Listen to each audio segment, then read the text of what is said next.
Hello everyone, welcome back to my channel. I hope you guys are having a wonderful and amazing day just like me. And today I'm going to be showing you how viruses work in Roblox Studio and how to prevent them. So before we get started, I just want you can pay me only $5 and I'll script anything that you want in Roblox Studio just as long as it does not break Roblox's terms of service. Go ahead, click the link down below and go ahead. Let's just go ahead and begin. So, well, first off, we gotta know how exploits work because that's how people control viruses most of the time. So, how exploits work is every single exploit is client-sided, believe it or not. Now, yes, you have heard of server-sided, but I don't know why I'm in my set. Okay, but yeah, I know you've heard of server-side, but we'll get to that in a second. So, all exploits are client-sided, and basically what client-sided means is it just only happens for the player. So I'm just going to insert a part in here just to demonstrate an example. So say if we wanted this part to move from here to here. Now, on the exploit, we can do that, and it would do that for us. But for everyone else in the server, it would still be right here. Now, basically, client-sided means that it only happens to you. And if you try and bring the entire lobby to you or add in stuff to the player, it would only add in stuff for the player for you, like only you would be able to see, or if you tried to put a message on screen. And if you would try and do something that would only work a server side, like I'm pretty sure that you can't even do that. Like that would do what I'm about to say. If you try and like bring all the players to you or do something like with the actual world, then basically what that will do is that will just completely crash your game. It wouldn't crash everyone else's game. It would just crash your game specifically. So yeah, if you even try it, you'll just get kicked out of the game. Like Roblox will just crash. So yeah, but now that we know how client-sided exploits work, which is actually still very useful, actually, client-sided can be kind of server-sided. So if you were to do something by yourself, like say you want yourself to fly, everyone in the world will see that because you're doing it to yourself. So that would technically now transfer it over to like a server-side type thing. So yeah, I'm not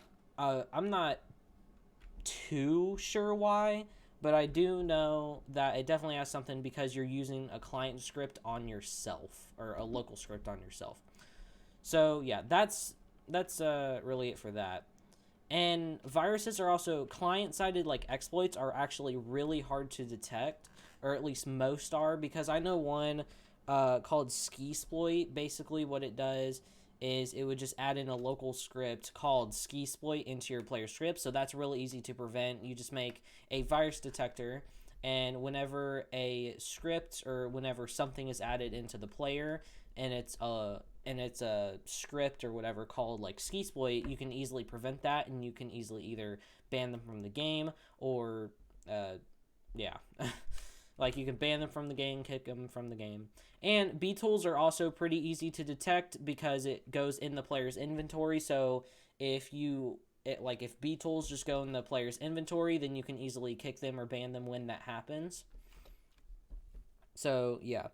Now let's go ahead and go into server-sided scripts. Now these happen when either someone hacks into the Roblox servers, which is very unlikely. But there is also another way how server-sided script works, and that's with Roblox game viruses, which is basically like what they are and how to prevent them. That's really what this video is about. So with Roblox game viruses, basically it's a script, usually in a model. So if we go ahead and just add in a bunch of parts, just go ahead and just add in a bunch of parts, just a bunch of random ones. So now we can highlight all of these, and then we could right click on one of the highlighted ones, and then we could click on group. Now that would make that into a model. You can also add in specific parts into another model inside the model. It's really just like it's really like a folder type thing when you do that. But yeah. So like I can group that as well. So yeah. Now, how viruses usually get into games, it's usually from a free model. So if this was a free model, then sometimes free models can have viruses in them. No, not all of them, but some of them do. So we basically how like what we can do is we could just go into like a part. We could just add in a script. Now people would see that error and be like, "Oh, that's weird," but someone can also just add in a bunch of welds, so then they would only go through some of them, and they would be like, oh, those are welds, so this one would also have a weld. But they wouldn't know because it would be a script. And sometimes they would even have a script that's named welding or completely blank to make it look real, and then they would have like a comment here saying, this script is added by Roblox Studio to prevent backdoors and other viruses. Basically, they would make it look like it was something super, like, it would make it look like it was added by Roblox Studio. But just so you know, Roblox Studio does not do this. Roblox Studio does not add in any script or edit any scripts, unless, of course, you're using a plugin, but we'll get to plugin viruses here in a second. Sorry. So, yeah, they'll do this, and then sometimes they'll just do a bunch of enters until it gets to, like, line 1000 something. Or sometimes they could spam the space bar, and then, like, once it gets to a certain point, they would, basically add a module. Now, how do they do that? Because everyone knows that they'll be like, oh, well, they would just have to add in module script, and that would be more simple. No. What you, well, technically, yes, but there is also another way you can get modules, like free modules. So, in order to get, like, free modules, you can easily go to the Roblox, it's not really store, but something. I don't know. It's like the Roblox catalog. You can easily get Roblox developer catalog. I'm sorry, guys. Yeah, you can go there. You can get some free script modules, which are actually really helpful for most things. Like, say you have your own custom chat, or you have your own custom name tags. Like like when you chat something, it'll say, "Oh, look, it's the creator," and then your name. Most of them are actually really good, but some of them are viruses. Now, usually how viruses work, they usually do a require function without the virus, and how they do that is they just go ahead and put in 2 end brackets. Hold on, let me go. So yeah, they basically do this.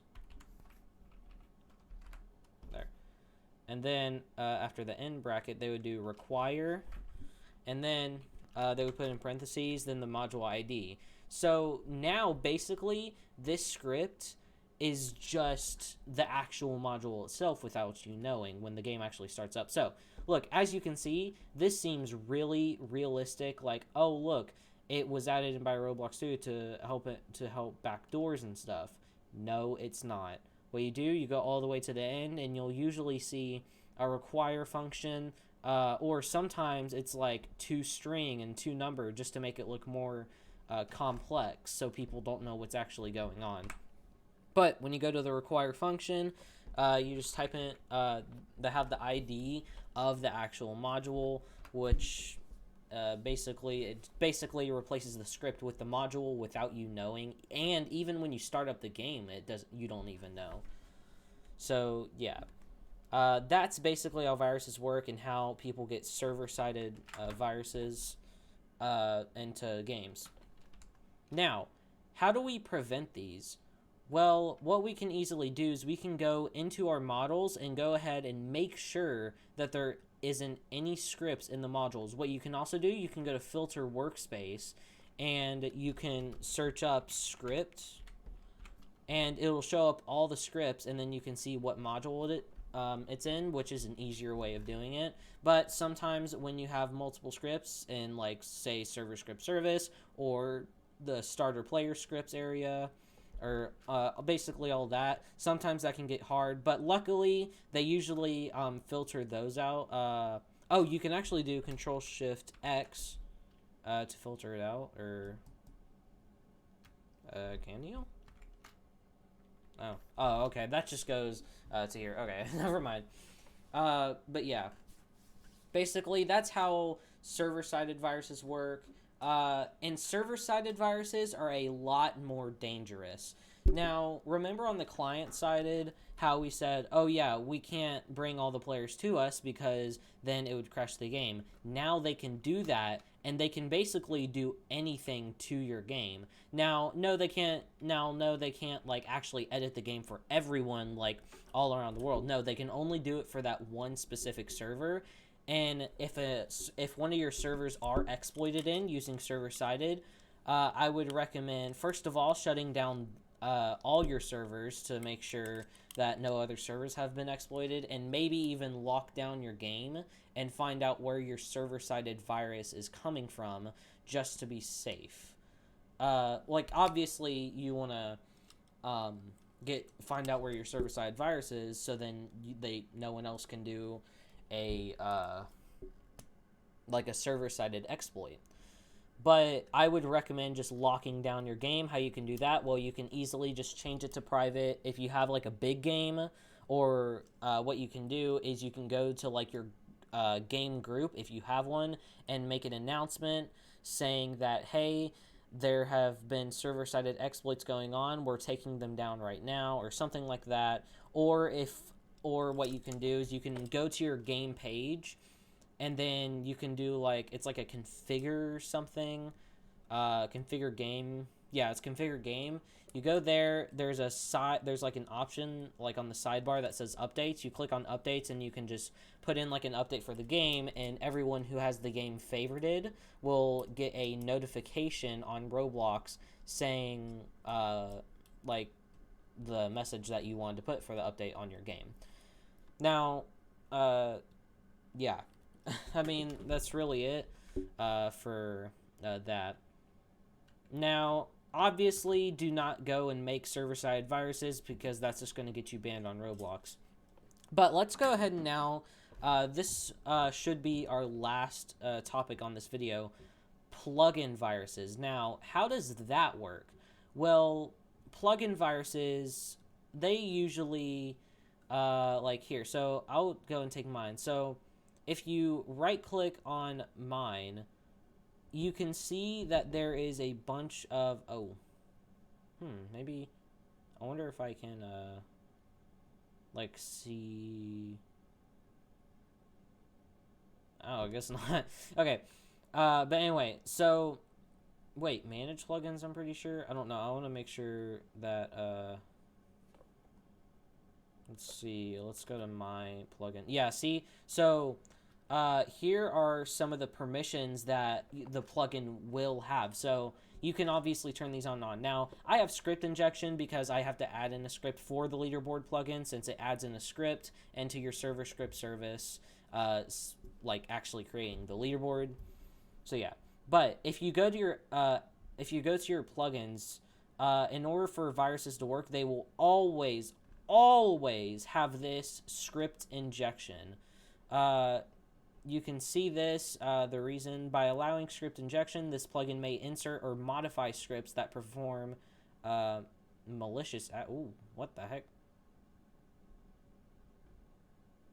Oh, okay. Oh, no, I guess that's for, like, if you have a plugin for a virus protection, or virus preventer or whatever. But basically, script injection, that just basically allows you to add in scripts, modify scripts. Now, plugin viruses. how they work is they're going to have the script injection on, and they usually modify all of your existing server-sided scripts. Now, what are server-sided scripts? Because you probably never heard. Well, they're just regular, ordinary scripts. Now, they usually don't modify local scripts, since people can already just get a client-sided exploit for free online. Like JJsploit, for example. Like, people can honestly just like get that on their own. But basically, it's just that's how leaderboard scripts work. They modify your existing scripts, and usually you'll have like your script source right here, and then there is one that I have seen before. It's like I have the insert on. It'll say last updated or last saved by what people usually do is row sync, and then it would say the date. It would give like a specific time and day of when it was, and that's usually right when you start up your Roblox studio. So it would just modify your script saying that, but when you go all the way to the end, you'll see the virus there. So yeah, they make it look really, really believable. One time I actually fell for it, but don't worry, nothing bad happened. Yeah. Anyway, that's really how it works. I mean, there's like really nothing else to say. But yeah, that's basically how viruses work, and you can easily prevent them by deleting all your server-sided. Now, you can't really prevent client-sided exploits unless they're like poorly made, or they're using it to get B tools or something like that. So yeah, that's how viruses work and how you can prevent them. So please be sure to leave a like and subscribe down like right now, please. And make sure to turn notifications on. It really helps out the channel when you do that. You can always unsubscribe later, so yeah. Go into the description below. All my socials will be there, and as well as my Fiverr link, where you can basically make me do something, like make an item for you in your Roblox game. All the details will be at the Fiverr link below. Anyways, that's gonna do it. I hope you have a good day. Peace.